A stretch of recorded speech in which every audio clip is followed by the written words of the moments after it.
Abra sua Bíblia, por favor, no livro de Gênesis, capítulo 32. Primeiro livro da Bíblia, Gênesis, capítulo 32, e nós vamos ler do versículo 22 ao 29. Nós vamos ler sobre uma passagem que traz um limite na vida de alguém, uma passagem que termina um ciclo e se inicia um outro ciclo na vida. Nós vamos falar de Jacó, mais uma vez, mas eu quero colocar o título dessa mensagem de Maturidade no Val de Jaboque. Todos acharam? Versículo 22 diz assim a minha tradução: Levantou-se naquela mesma noite, tomou suas 2 mulheres, suas 2 servas e seus 11 filhos, e transpôs o val de Jaboque. Tomou-os e fez-los passar o ribeiro, fez passar tudo o que lhe pertencia, ficando ele só. E lutava com ele um homem, talvez na tua Bíblia está escrito aí, um anjo com letra maiúscula, até o romper do dia. Vendo este que não podia com ele, tocou-lhe na articulação da coxa, deslocou-se a junta da coxa de Jacó, na luta com o homem. Disse este: deixa-me ir, pois já rompeu o dia. Respondeu Jacó: não te deixarei ir, se me não abençoares. Perguntou-lhe, pois, como te chamas? E ele respondeu: Jacó. Então disse: já não te chamarás Jacó, e sim Israel, pois como príncipe lutaste com Deus e com os homens, e prevaleceste. Amém? Assente-se, por favor. Presta bem atenção na mensagem, porque eu tenho certeza que Deus vai falar contigo. Não deixa nada te atrapalhar. Amém? A referência que nós temos de fé, começando pelo Velho Testamento, ela vai vir principalmente de Abraão, Isaque e Jacó. As 3 maiores religiões do mundo, que são o judaísmo, o islamismo e o cristianismo, terão aí então Abraão como referência de fé, referência de amizade com Deus. E a vida de Abraão se inicia biblicamente aos 75 anos, quando ele decide caminhar pela fé, para o lugar que ele não sabia onde era, mas seria direcionado por Deus. A vida de Abraão, de Isaque e de Jacó, se formos ver por gráficos, a vida de Abraão, ela começa assim, e ela é uma crescente contínua. Já a vida de Isaque já se torna um tanto mais estável, porque ele nasceu debaixo de um lar, debaixo de uma promessa já abençoada e coisa e tal. Então o gráfico seria assim. Mas a vida de Jacó é muito parecido com a minha e com a sua, possivelmente, porque o gráfico dele, mais humano, uma hora ele está lá em cima, outra hora ele está lá embaixo. O gráfico da vida de Jacó é uma montanha russa. É um rachado, é um chacoalhar. Jacó, ele enganou. Jacó, ele foi enganado. Jacó, ele teve que adotar. Jacó, ele teve que fugir. Mas, com tudo isso, ele aprendeu a lutar com Deus. Ele aprendeu, meu irmão, a superar as situações da vida com Deus. Ele venceu, ele teve um encontro com Deus, e o Val de Jaboque, o lugar que ele deveria fazer essa travessia, é um lugar que expressa a maturidade de um relacionamento com Deus. Você conhece, já ouviu falar que água parada dá dengue, e crente parado dá dengo? Já ouviu falar isso aí? Já, né? Crente parado dá dengo, e água parada dá dengue. A pessoa imatura na fé, ela vai ter comportamentos muito rasos, comportamentos muito vazio e tudo mais, e muito oportunista. Presta bem atenção no que eu estou falando. E a Bíblia vai deixar registrado a vida de Abraão, de Isaque e de Jacó, não só aqui no livro de Gênesis, mas no capítulo 11 do livro de Hebreus, você vai ver uma galeria de nomes, inclusive o deles, uma galeria de nomes, porque toda essa galeria de heróis da fé servem como referência para mim e para você. Toda vez que eu estou passando por uma situação muito difícil na vida, algo que me intimida, eu vou buscar uma referência de alguém que venceu naquela área. Qual que é a área que você está passando por uma situação estreita? Você precisa buscar uma referência na tua vida para você vencer. Livros, mensagens, pessoas, você precisa se espelhar nisso. Porque se você não espelhar nisso, meu irmão, nós precisamos de mentores na fé. Você vai olhar na Bíblia, quando Jesus, ele se deparou com uma situação de morte, quando Jairo procurou Jesus e a filha dele já havia morrido ao longo da caminhada, você vai reparar que Jesus, ele tirou toda aquela multidão que estava na casa de Jairo, e apenas quem ficou ali foi Tiago, Pedro e João, Jesus e os pais da menina. E Jesus orou e a menina ressuscitou. E você vai ver no livro de Atos dos Apóstolos, Pedro tendo exatamente o mesmo comportamento, por conta de referência.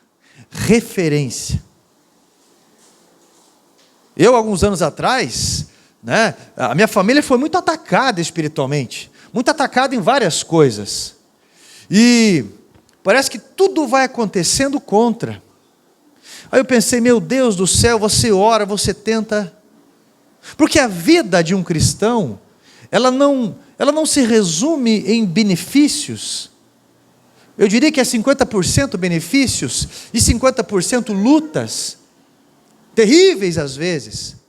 Aí eu lembrei do pastor Rogério Amorim, superintendente da nossa região, e eu lembrei que ele já contou várias vezes aquelas situações que ele passou, no início do ministério, as dificuldades não só financeiras, mas as questões psicológicas que a esposa passou, as questões psicológicas que os filhos passaram.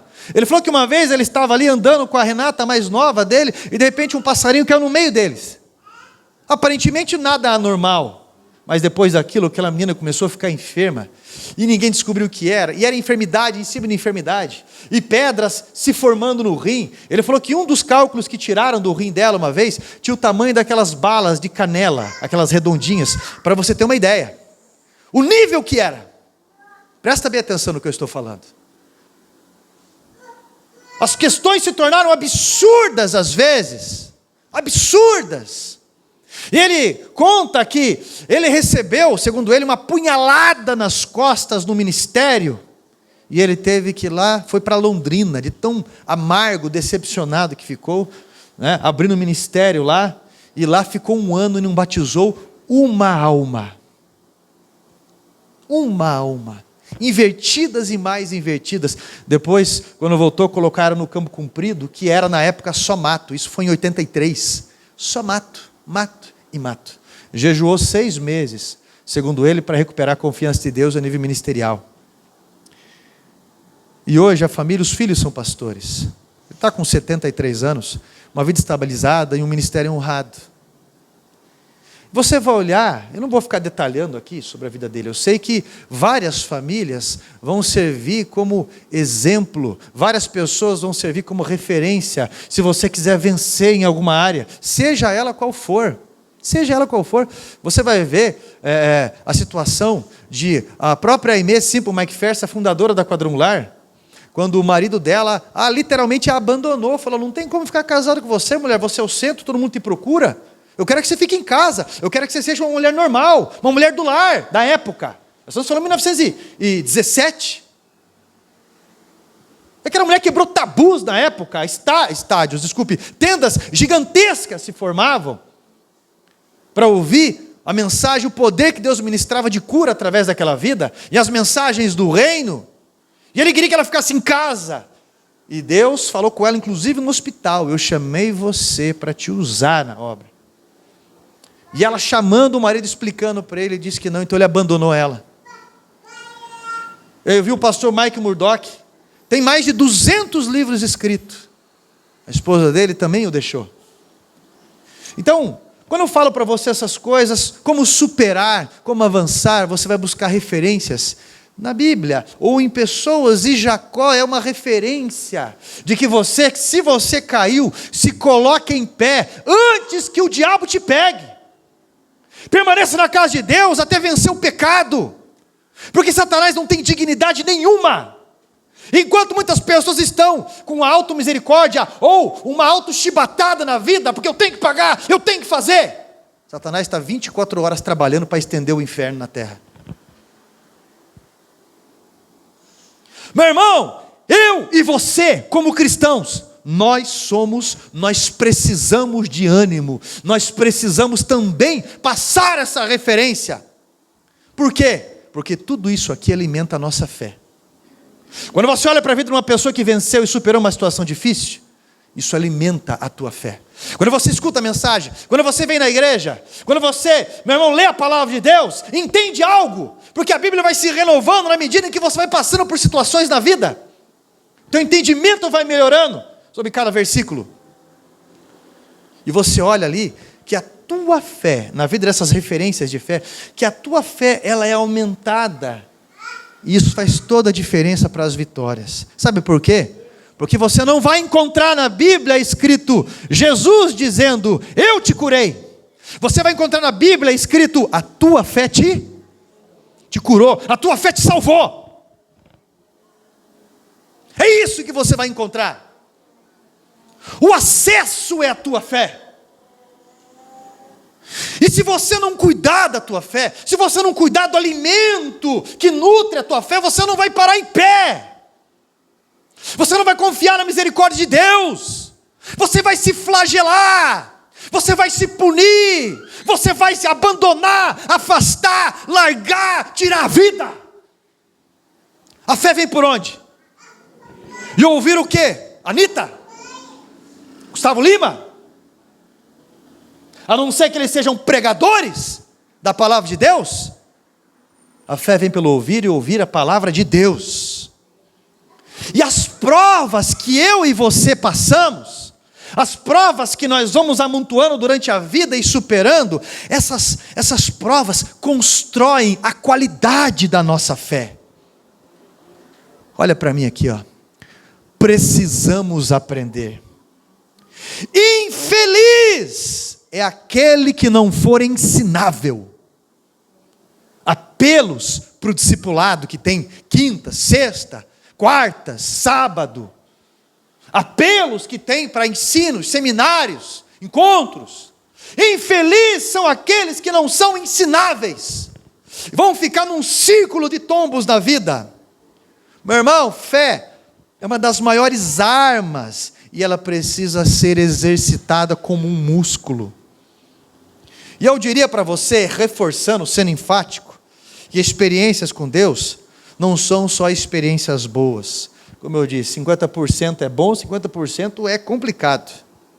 Nas experiências com a Bíblia, você vai olhar ali a vida de Jó, você vai olhar a vida de Jacó, você vai ver a vida de Sansão, você vai ver a vida de Pedro, a vida de Paulo. Olha as experiências que esses homens tiveram.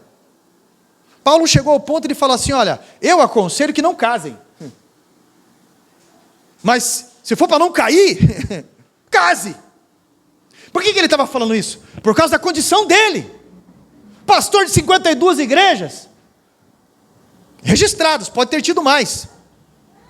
Um homem que vivia sendo perseguido. Já recebeu 5 vezes prisões com chicoteamento. 2 anos numa prisão domiciliar. Caluniado. A todo momento, depois de uma prisão de condenação. Como que ele ia ter família? Porque se ele tivesse esposa, como qualquer mulher tem um marido, nosso casamento, nosso primeiro ministério, ele ia ter que cuidar dela também. Como que ele ia fazer? Você está entendendo? Quando você começa a entender o teor bíblico, aonde há ignorância, o mal governa. Aonde não há ignorância, aonde há luz, Jesus é a luz do mundo. É Ele que dita, Ele nos esclarece. Jacó, como eu disse, ele enganou e ele foi enganado. Como está escrito na Bíblia em Números 32, 23. Porém, se não fizerdes assim, eis que pecaste contra o Senhor. Sabei que o vosso pecado vos encontrará. O vosso pecado vos há de achar. E eu quero eu quero que você entenda que esse ponto do Val de Jaboque é um momento de maturidade que Jacó demonstrou para Deus. Demonstrou diante de todos. E eu destaquei 4 pontos que eu achei importante para você entender o posicionamento que nós temos que ter para vencer e tudo mais. E o primeiro ponto de maturidade que Jacó atingiu, que me chamou a atenção, o primeiro ponto é esse que eu dou de conselho para você. Feche a porta do teu quarto e ore sozinho. Por quê, pastor?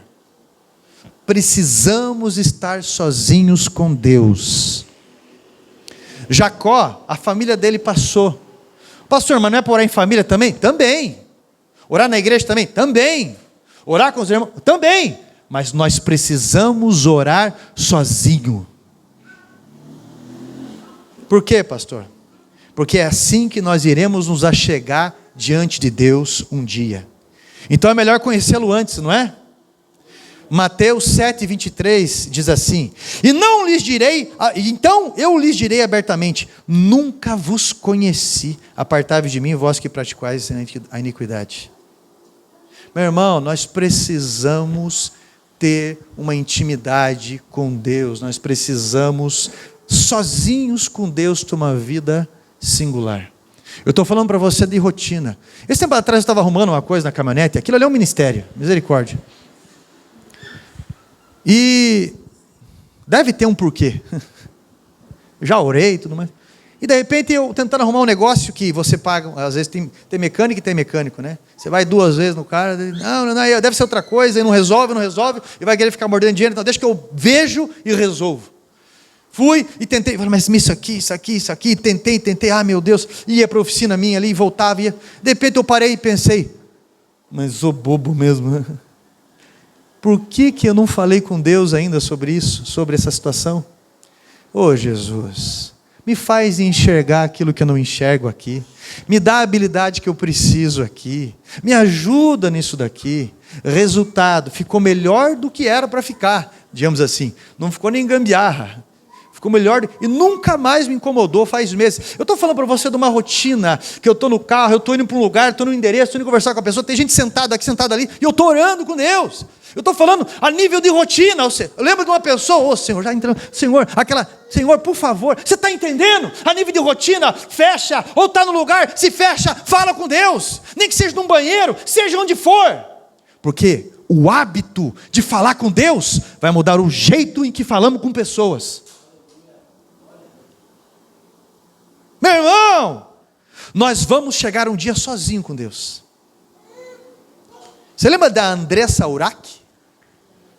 Andressa Urach, aquela mulher que participou de reality, aquela mulher que foi garota de programa, abertamente ela falou, e ela contou algo bem interessante numa entrevista com o Danilo Gentili, eu vi, numa rede social, não lembro direito onde que era, mas eu achei muito profundo, bonito e verdadeiro aquilo, que um dos procedimentos que ela fez para injetar silicone e bababá, aquela coisa toda, porque o corpo dela era a propaganda dela, ela conta que aquilo deu um problema, de repente deu uma infecção generalizada ou algo desse tipo, e aquela mulher foi às pressas para a UTI, teve que tirar aquelas coisas que ela colocou, e foi às pressas para a UTI, e lá ela ficou em coma, e de repente ela acordou, num lugar muito claro, e ela viu uma luz muito clara, e de repente ela olhou para ela, e ela estava nua, e ela falou que ela nunca sentiu vergonha de estar nua, mas que naquele momento, ela estava morrendo de vergonha,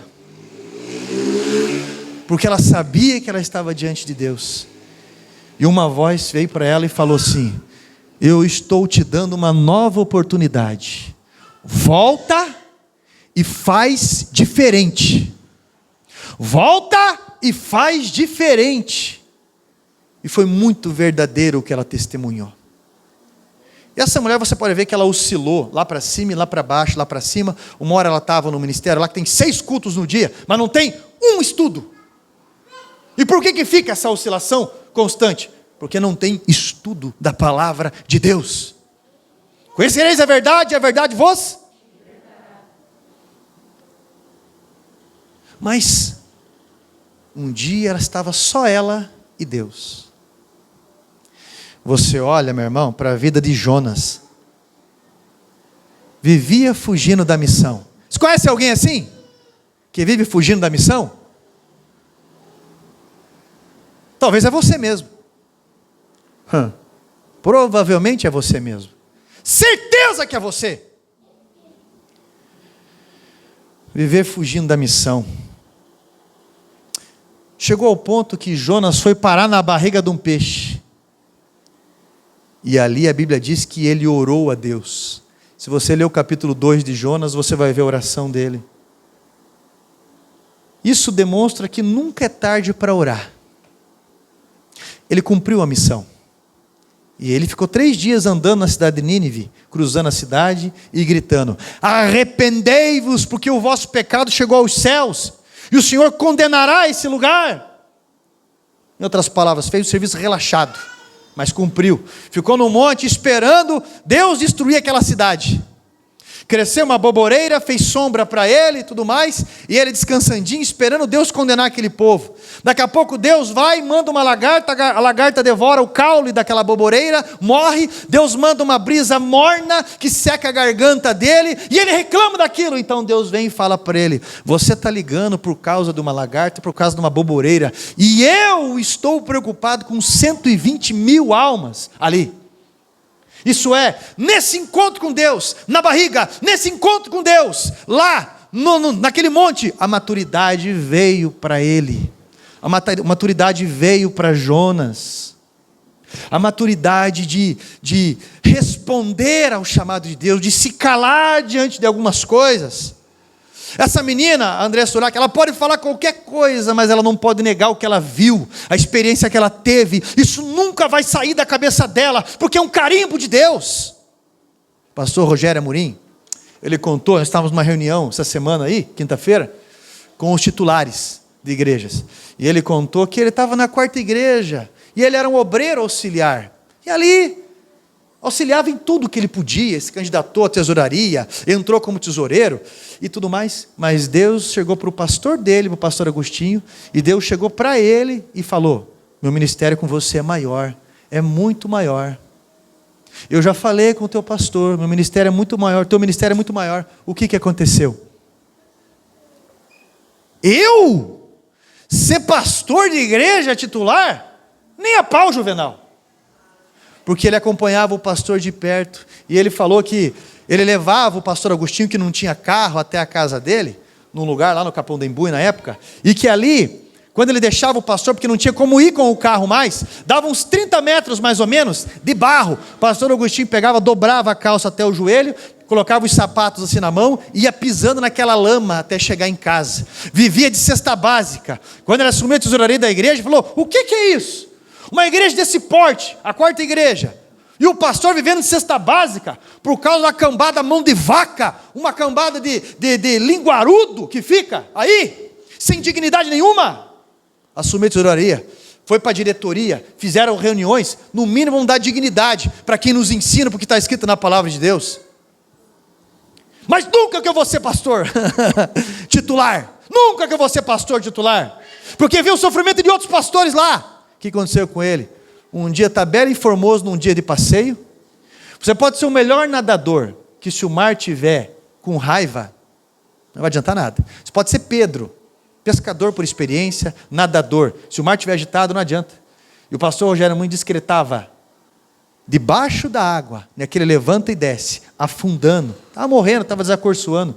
E ele falou para Deus ali, na mente dele: tá bom, Senhor, eu respondo o seu chamado.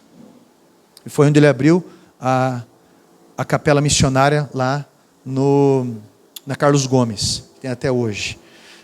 Então, meu irmão, de qualquer forma, eu e você teremos um encontro pessoal com Deus, que ele comece hoje.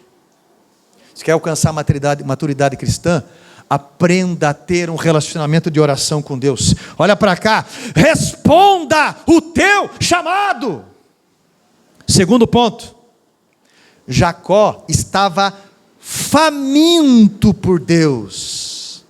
Eu vou repetir, Jacó estava faminto por Deus. Olha aqui, você não vai fazer diferença em lugar nenhum se você não estiver faminto por Deus. Você não vai fazer diferença em nada se você ficar cheio de defesa e espinhento desse jeito, tá? O que ele demonstrou aqui foi arrependimento profundo.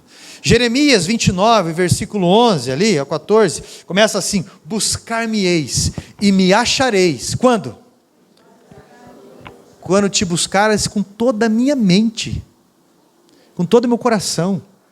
A minha busca, leitura, ouvindo, conversando, tirando dúvida, buscando sinceramente. O mundo denuncia a própria fome, mas não querem se alimentar, não querem se submeter. Meu irmão, eu vejo às vezes pessoas, eu estava na comunidade terapêutica esses dias, e olhei ali para aqueles jovens, homens e mulheres que estavam ali, eu falei: você lembra como é que você era lá fora? Você era uma potência naquilo que você fazia. Você estava na biqueira, você trabalhava de verdade. Se ia brigar, você brigava de verdade. Se era para beber, era do agito. Se você estava ali, era para namorar, não tinha para frear você. Porque você é uma potência. Deus te fez assim, envolvente. Deus te fez assim, dessa maneira.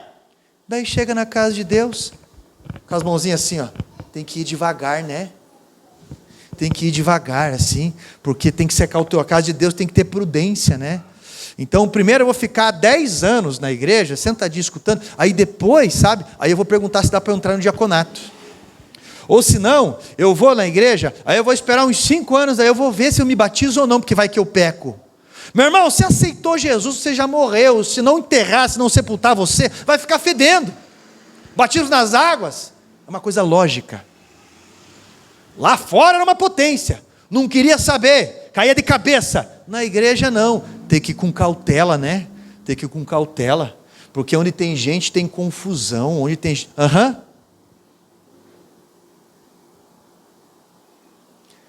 está entendendo? Ele estava faminto por Deus. Eis-me aqui, Senhor. Ele estava faminto por Deus. A Bíblia diz que ele brigou com Deus. Ele agarrou Jacó, aquele que agarra, o usurpador, aquele que agarra. Ele brigou não foi contra Deus, ele brigou com Deus. Eu quero a minha bênção, eu quero conhecer sobre esse Deus. Eu estou com você aqui, meu irmão. Olha o poder de comunicação que nós temos a nível de internet e tudo mais. Ele que nem leu a Bíblia nenhuma vez, não leu uma carta da Bíblia, não leu um evangelho, nada, não quer saber de Deus não, porque na primeira provação que passa, nas primeiras situações, não sabe o que faz, não sabe para onde vai, não sabe de nada. Meu irmão, Deus te fez assim, profundo. E se você não se enfiar de cabeça, chegar, por exemplo, para a Vera, aqui, para o Jorge, falar para eles: olha, eu quero entrar no diaconato, como é que funciona? Eu quero ser cooperador.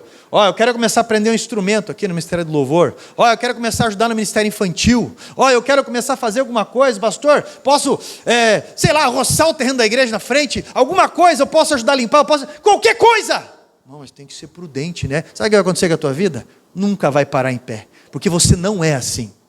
Você não é assim. Mas pastor, o ministério que eu gosto não existe, então implante, comece, porque é o amor a Deus que faz a gente fazer isso. Responda ao teu chamado, pelo amor de Deus. Isso é maturidade no Val de Jaboque.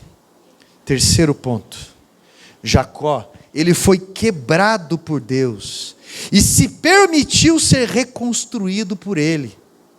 Sabe o que acontece? Tem pessoa que vai para a igreja, começou a ir para a igreja, não está escrito na Bíblia isso. Quanto mais eu falo com Deus, mais assombração aparece, em outras palavras. Parece que eu vou, parece que as coisas ruins se levantam, olha aí, olha, mas dificulta, olha agora isso aqui, olha aquilo lá, meu Deus, parece que as coisas, né? Deus permitiu algumas coisas acontecerem porque Ele quer reconstruir a sua vida. Jacó foi quebrado por Deus e permitiu Deus reconstruir ele, por isso ele mudou. Tem gente que se algo dá errado, sai da igreja. Mas Jacó não, ele nessa maturidade, ele lutou com Deus até vencer.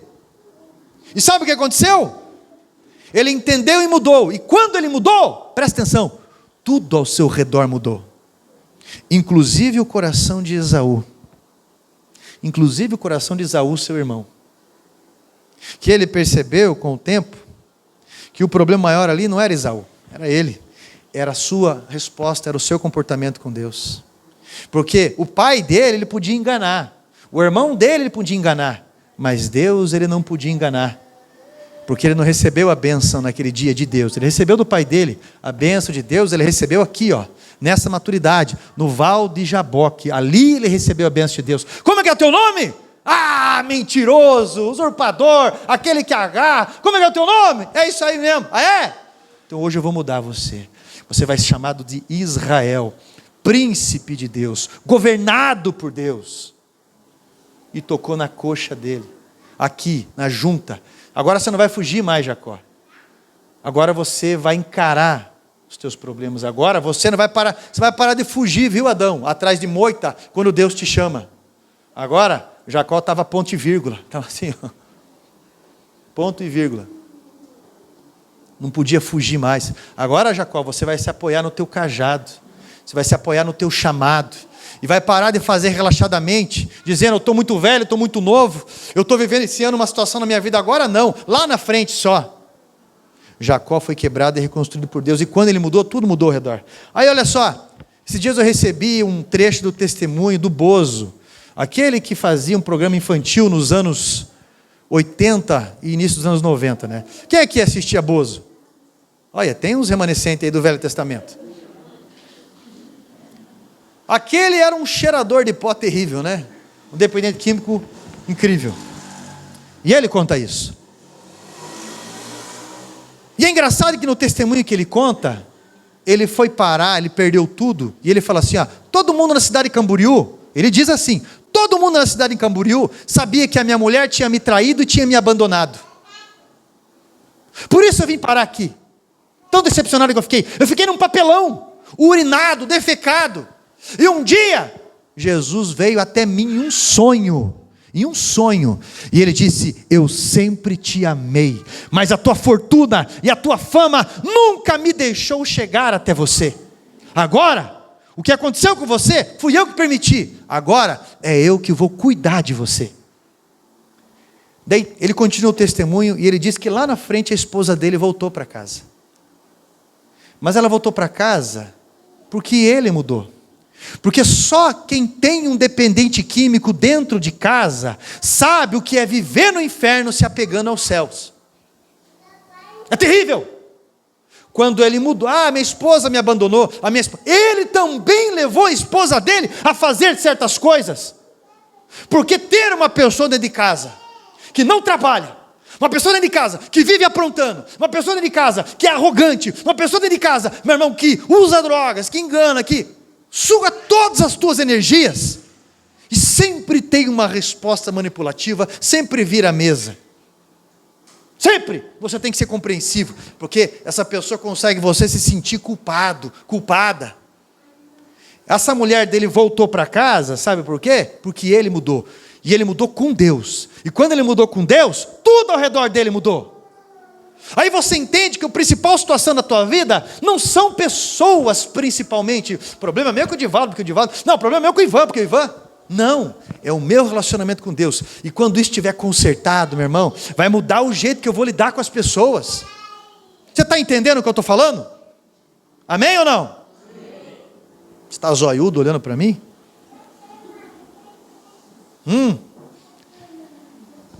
Você quer que a sua oração seja ouvida? Para de ficar fazendo bico em casa. Não vou falar com a minha mulher, não vou falar com o meu marido. É bíblico isso. Você quer que a tua oração seja ouvida? Quando você se posiciona assim com Deus, você vai descobrir que tudo vai ser resposta na tua vida disso. Sabe por quê? Porque quando chegar no dia do encontro com Jesus, no dia do encontro com Deus, aí você vai falar assim, sabe por quê que eu não te servi, Deus? Sabe por quê? Porque aquele pastor falando de tal? Sabe por quê? Porque aquela irmã do círculo de oração me tirou. Por quê? Sabe por que eu não servi, Deus? Sabe por quê? Porque quando o meu pai, a minha mãe, porque ninguém foi lá, porque um dia isso, e eu estava, sabe por quê, Deus? Aí Jesus vai falar, você viu o que eu fiz por você? Você viu o que eu fiz por você? Porque no final não vai ter nenhuma pessoa ali, vai ser você e Jesus. Porque tudo no final das contas, você vai estar nu diante de Jesus.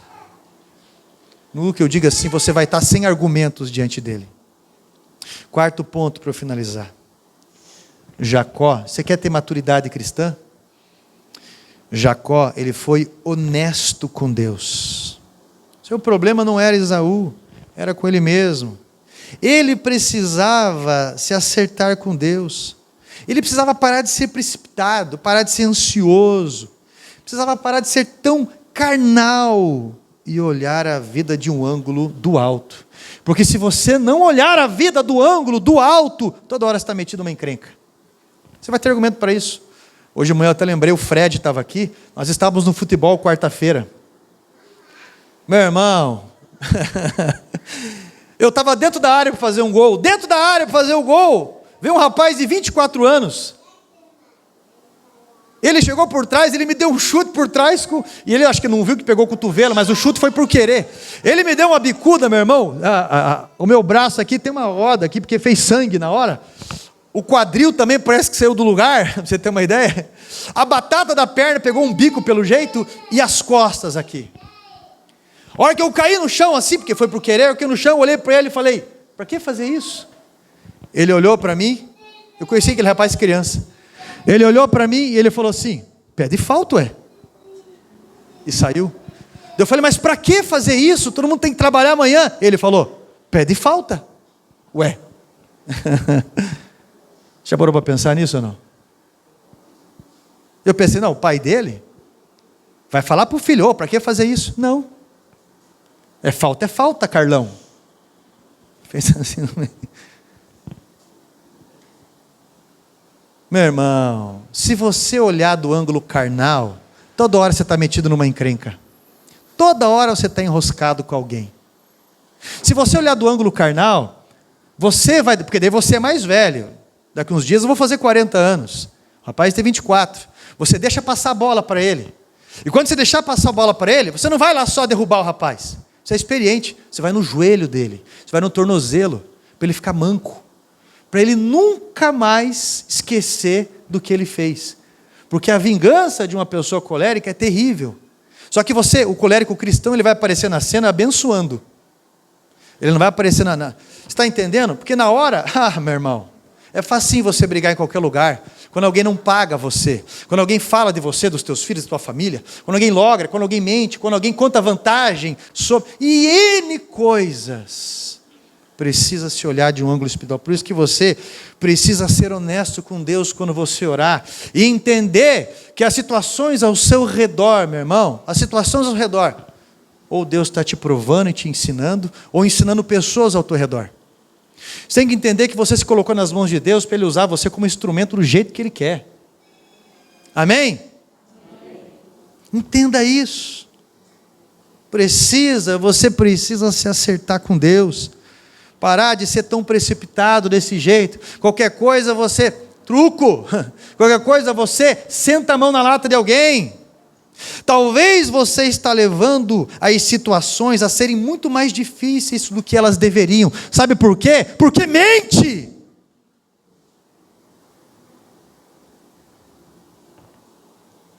Responda ao teu chamado e pare de colocar a culpa nos outros. Pare de argumentar, porque um dia nós vamos estar diante de Deus. Pai, sabe por que eu me afastei? Porque eu estava jogando bola. A primeira vez que fui jogar bola com um povo de igreja, eu tinha 16 anos. E foi lá no Campo Comprido. Aí eu olhei um rapaz que tocava no altar. Grandão ele, parecia um King Kong de grande. E de repente eu vi que ele reclamou de uma falta e não foi. De um rapaz adolescente. Aquele homem era segurança. E de repente ele tocou a bola para o rapaz. Olha que o rapaz pegou a bola, ele foi para quebrar. Ele deu um chicote com a perna no menino, que o menino tentou escapar, o menino voou. Eu pensei, cara, quebrou a perna, o braço dele. Aquilo me escandalizou, eu novo na fé. Mas eu estava pegado em Cristo. E cada um vai ter o resultado das suas atitudes. Você está entendendo o que eu estou falando?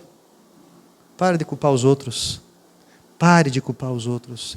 Responda ao teu chamado. E você vai responder o teu chamado hoje, antes que você vá para o fundo do mar, antes que você vá parar na barriga do peixe, antes, meu irmão, que você chegue numa condição que você entenda que a tua vida não é nada além de Deus, que você não vai levar nada, nem juventude. Hoje um rapaz levou uns tiros aqui, não sei se morreu ou não, mas não sei se tem 20 anos, porque sempre a gente fica achando que vai dar tempo, sempre a gente fica achando, comigo não vai acontecer. Aí você vê, morreu 3 num carro, num acidente, porque quem dá o limite é Deus. E Deus fez o apelo. Eu fiquei sabendo que é um jovem que ficou aqui na esquina várias vezes, uma hora vem pedir oração, e a gente fala, mas a pessoa sempre acha que vai ter mais uma chance, sempre acha que vai dar tempo. Jesus está chamando você para tomar um posicionamento maduro diante dele, porque um dia, e pode ser amanhã, e aí? Se coloque em pé, por favor. O Val de Jaboque, aprenda a lutar com Deus, aprenda a lutar com Deus, porque quando você mudar, tudo ao redor vai começar a mudar, tudo ao redor vai mudar. Coloca a mão no teu peito aí, onde você estiver, fecha os teus olhos, por favor. Isso. Você sabe que Jesus está te chamando, né? E faz tempo, mas Ele está te chamando direito, e você está falando assim, não dou para tal coisa, não faço isso. Ei mulher, ei homem, ei jovem, ei adolescente, você sabe que Deus está te chamando, né? Você sabe que Ele está ecoando, e você sabe que não dá para ficar levando essa vida morna com Deus, que na igreja tem que ir devagar. Você sabe que os tempos estão se abreviando, e os últimos dias estão chegando, e que eu e você somos a resposta de Deus, para onde Ele nos semear. Nós somos a resposta onde Ele nos semear, só que com essa vida rasa, nunca vai ser resposta para ninguém. Hoje Deus está chamando você para responder esse chamado. E alguma postura você vai tomar durante esses dias. Tá? Então se você quer responder esse chamado e dizer, Deus, eis-me aqui, eu vou me oferecer algum ministério, eu vou ajudar, eu vou fazer alguma coisa. Eu vou orar por pessoas, talvez que eu vejo que chegam no meu lado e fica reclamando de algo. Eu vou fazer uma oração, eu vou superar a timidez, eu vou superar a vergonha, mas eu vou começar, eu não digo que é de uma hora para outra, mas eu sei que isso é evolutivo, mas eu vou dizer para Deus, eis-me aqui, eu vou dar um passo de, eis-me aqui, Jesus está te chamando, e enquanto eu estou falando para você, meu irmão, durante o culto, você não percebe o nível de batalha que está se enfrentando aqui, demônios não podem entrar aqui, mas tentam influenciar, prendendo a mente de pessoas, tentando acorrentar ideias, tentando trazer o pessimismo, e o Espírito Santo chamando você, falando, filho, confia em mim,